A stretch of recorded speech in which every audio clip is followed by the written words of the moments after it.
The island paradise of Puerto Rico is kicking off the new year, defaulting on debt payments. The debt is unpayable. Some of us here in the Senate were saying that since 2014.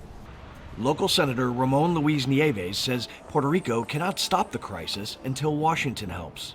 In order for us to pay for the debt service, we will have to sacrifice essential services for the people of Puerto Rico. How are you? Trying to pay down debt, the island has slashed healthcare and public transportation services. They've let go of 30,000 public sector workers, closed over 100 schools, and increased the sales tax by more than 50%. No matter what side of the aisle a politician is on here in Puerto Rico, if you talk to them and you ask them what is the reason for the recession and the massive debt, almost all of them will point to a 1996 act of Congress that cut corporate tax incentives. And by the time 2006 came along, most of those big companies left the island.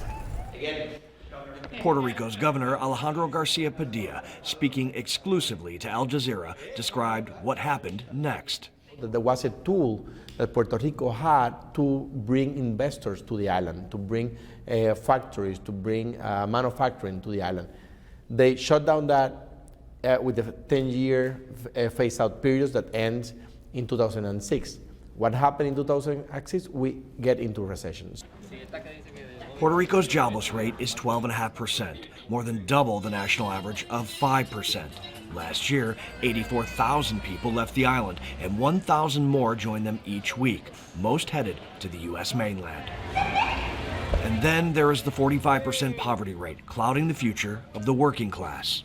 So a crisis that took decades to develop will not be solved from one day to the next one. So for them, I know what they are feeling. I'm with them, and it's because of them that I'm trying too hard to fix this crisis that we inherited. The debt load has been building for over a decade, and the long-term outlook appears bleak with more payments due in the coming months. The only hope, say officials, if Congress allows the island to restructure the money owed and start from scratch. Robert Ray, Al Jazeera, San Juan, Puerto Rico.